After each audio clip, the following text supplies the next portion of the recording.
All right, this is discussion 7. It's 7A, but this is the only part. So I want to talk a little bit. I mean, we've talked about a bunch of religions so far. We've talked about Judaism, we've talked about Confucianism, and Taoism, we've talked about Jainism, we've talked about Buddhism, we've talked about Hinduism, we've talked about Zoroastrianism.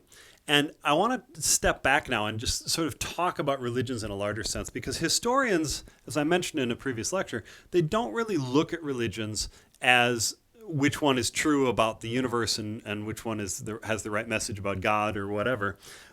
Instead, historians say, well, what's the effect of this religion in history?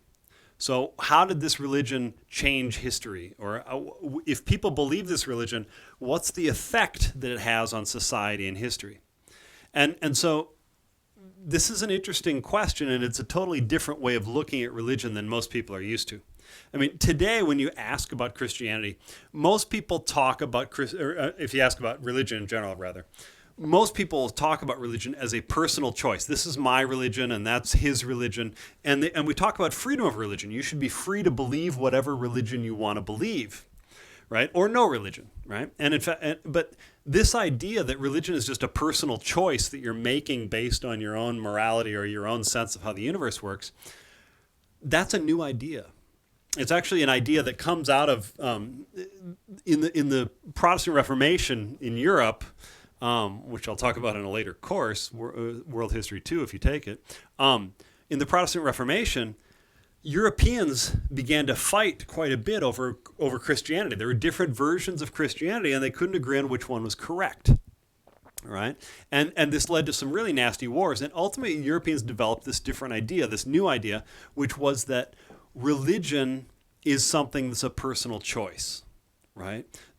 And that's a totally new idea. And so this idea that you can pick a religion and that you have to respect other people's religions, and that one society could have multiple religions in it, those are kind of new and strange ideas that you don't see a lot in history. Now, there are times and places where I'll talk about where this sort of idea did exist, but much more common, and sort of if you want to find the universal rule in history, it's much more that a society, especially a large empire, usually has one official religion. And they might tolerate some people practicing different religions, but they want to enforce the idea that most people have this dominant religion that is the religion of this society. And the reason for that is that there's a lot of ways that religion acts as the sort of foundation of society, or maybe the glue holding society together. So I want to talk about some of the ways that religions can function as the glue holding society together, or maybe as the foundation of society. So first of all, I want to talk about religions can often be connected to a government. They can be connected to the state. And so if a government declares we have an official religion, that means the government is going to spend money and change laws to sort of support that religion. And so when the government says we have an official religion, it means that when we pass laws, those laws cannot be totally contrary to that religion, right? And we're going to tax people and then put money into that religion. We're going to support temples or churches or whatever, and we're going to pay priests or what have you, and we might tax everybody to pay for this religion.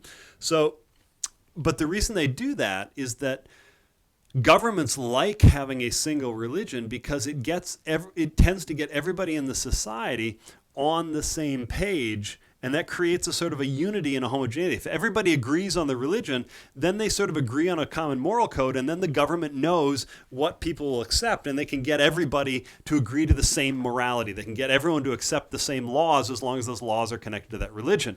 It makes it easier for the government to get people to go along with what the government wants.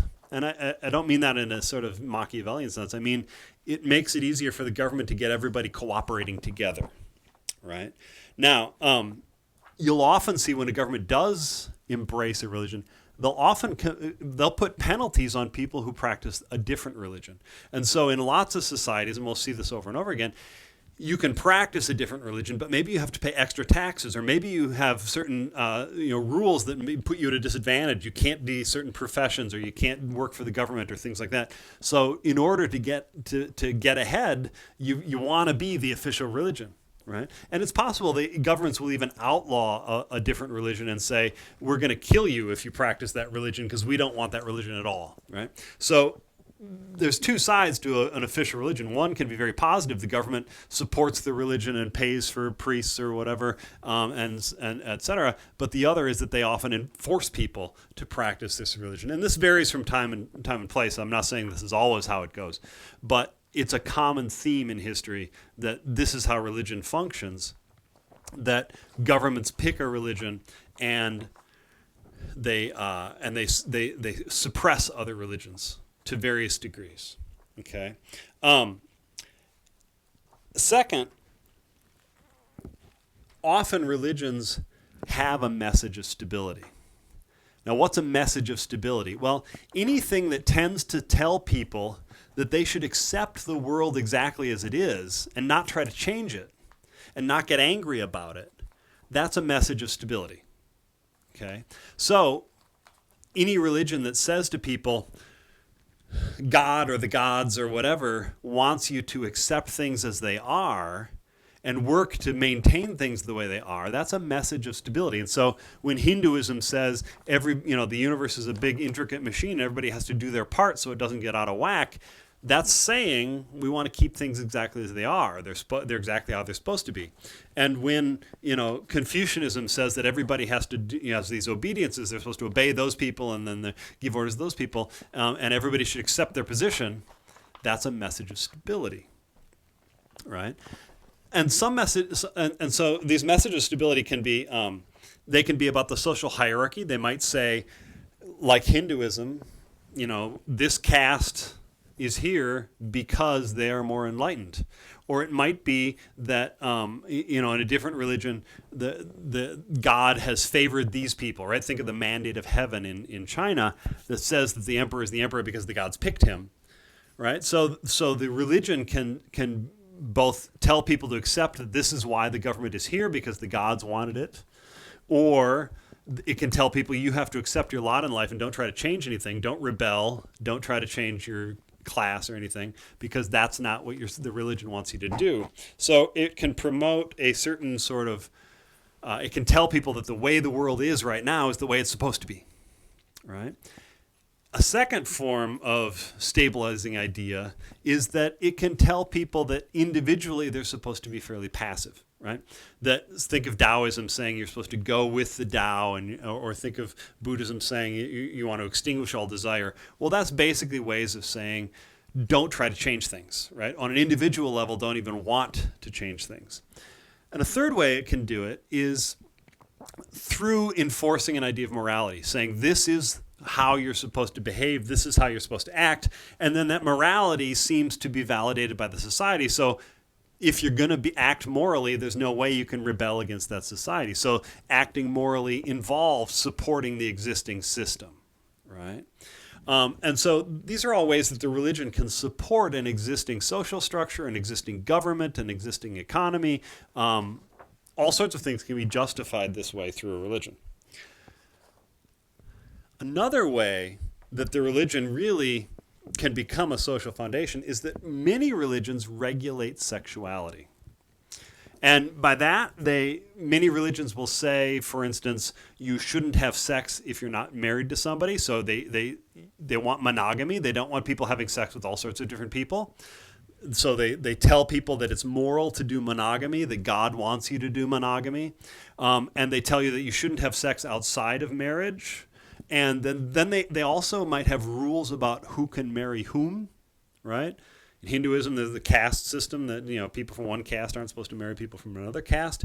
But religion also can say when you're supposed to get married, and if you're not supposed to have sex before marriage, when you get married really regulates how many kids you have. Because if you get married, if the religion, I don't know of any religion that says this, but if the religion said don't get married before the age of 40, well, most people are infertile by the age of 40, so you're not going to have a lot of kids. But if the religion says you should get married at age 15, then you're going to have a lot of kids, right? And so the religion can also sort of regulate fertility rates by saying how marriage should happen, when it should happen, right? And religions could have a profound effect on fertility by saying, for instance, if somebody's spouse dies, they shouldn't remarry. They should just stop having sex. If a religion says that, you're going to have much fewer children than if the religion says you can marry again, right? So religions regulate sexuality, and this is a really crucial thing, especially in early society. I mean, there's no birth control to speak of, right? So if people are having sex, they're going to have a certain number of children. And society has an interest in making sure that there are not too many children, and that any children that are born into a situation where the children can be cared for and fed and whatever. They don't want a whole bunch of children thrown out in the street, starving to death, etc. So regulating marriage is a way that it can make sure that any children that are born in society have somebody who's going to be dedicated to feeding them and has the resources, right? So that's why they emphasize monogamy, so fathers don't take off. They're there to take care of their children. That's why they emphasize maybe a later marriage, so that you have the resources of mid-career people to support children, etc. So there's a lot of ways that a religion can regulate fertility and sexuality in order to create social stability, right? I mean, think about it. If the religion said everybody should have sex with everybody they want to, then people are running around having sex with each other. And that could lead to people being jealous and there being murders and things like that. It could lead to people having children and then just abandoning them. So those are things society wants to avoid. And so to create social stability, you have these rules about monogamy, about stable relationships, about taking care of children. So the religion can regulate that sort of sexuality and create social stability by doing that. Right? And so these are all ways that religions can tell people to accept rules about sexuality. They can tell people to accept moral codes like don't kill. They can tell people to accept social classes as being what gods want. Don't question that social distinction. That class is supposed to be there. These people are supposed to be here. And so religion, there's lots, and the religion can support a particular government or a particular form of government. And so religions can have a pretty powerful effect on society. And throughout, up until the modern era, religions really were often the foundation of a society. And in particular, when we look at the big empires, China or the Mauryan Empire in India or some of the Persian empires, they often have an official religion. And so historians can't prove this, but it makes sense. And that it looks like having a really a powerful state religion that is focused heavily on messages about stability helps to create a stable society that allows for a larger government to function. And some of these bigger societies embrace religion as a way of creating a sort of social stability. And in fact, we can see in India that the Hinduism creates such social stability that even when there aren't large empires and there's a fair amount of political turmoil, society itself tends to prosper and be fairly stable because the caste system and Hinduism are so closely tied together that nobody's questioning the social structures, right? But that raises the other side of the coin, which is that some religions might be destabilizing, right? And in general, there's a number of religions that have emerged in history that have destabilizing potential, right? And one of the things is if the religion really emphasizes equality, that tends to say, if people embrace that religion, then they start to say, well, God wants us all to be equal. Why are those people rich and those people poor? Why do those people have power and those people don't? And you start to question power structures and social hierarchies and things like that. So equality in a religion can really be a destabilizing force. It doesn't necessarily have to be, but it can be. And then another thing is renunciation of materialism. If the religion tells you to get rid of all your material possessions and not have anything, like Jainism do and Buddhism does, and even Christianity does, that can be really destabilizing because society has a vested interest in people trying to, working hard to gain wealth, to produce things and whatever. Society wants that to happen. It doesn't want people renouncing everything and then going and meditating until they die. So there are lots of other ways that a religion can be destabilizing. Suppose it talks about free love and sex with lots of people as being part of the religion.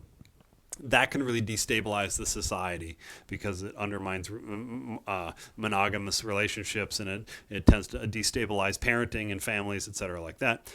So there's lots of ways that religions can be destabilizing. And what's kind of interesting is when you're looking at history, and again, you can't prove anything in history because you can't run experiments with a control group, et cetera. But we see a pattern in history that societies that tend to have very individualistic religions or individualist or social philosophies also often have instability. And societies that tend to have the most stability tend to have a religion that has a message of stability, right? And so as we look at these different religions, and as you think about the Epic of Gilgamesh, or you think about the Bhagavad Gita, think about how this religion is creating stability or not creating stability, right, for the society. Now, one of the things that's kind of interesting is that we got a bunch of religions going on here, and we can see some kind of interesting things happening. And one of the things is you'll sometimes see a religion that starts off as destabilizing and then gets shifted and changed just enough to make it a stabilizing religion. Right? Christianity is a good example. I mean, the original message of Christianity was give away all your material possessions and just focus on God. And it's kind of a renunciation of the world. It's not too far off of Buddhism. Some people have commented that there are some real similarities between Jesus' message and Buddha's message, but that could be potentially destabilizing, right? But if you look at what happens to Christianity going into the Middle Ages, and we'll get to this later in the semester, Christianity gets a couple of tweaks and some changes in medieval Christianity that make it a very stabilizing religion. And so throughout most of the Middle Ages, Christianity is a really stabilizing religion. But then after the Protestant Reformation, we start to see Christianity shift in some ways that make it maybe more destabilizing again. And so a religion can kind of be tweaked to become more or less stabilizing. And we'll see that, for instance, Buddhism in some parts of history is kind of destabilizing, like when Ashoka and the Mauryan Empire kind of declined because the ruling class embraces Buddhism. But in other times and places, Buddhism can be tweaked a little bit to become a much more stabilizing religion. And we'll see that at certain times and places, it becomes a much more stable religion, stabilizing. Right? So overall, I want you to think about these different religions, and especially, think about the religions we've had so far, the Judaism we've had, and Zoroastrianism, and legalism, and Taoism, and Confucianism, and now Jainism, and Buddhism, and Hinduism. We're going to be looking down the road at Christianity and then Islam. Think about each of these religions. Ask yourself, is it stabilizing or is it destabilizing? Right? And what's the effect this religion is going to have on society if everybody practices this? Is this going to make society more stable or less stable? Right? So we'll think about that. And the real wild card here we're going to get to later in the week is Greek philosophy and Greek individualism. This one is an interesting case, and we'll look at that later.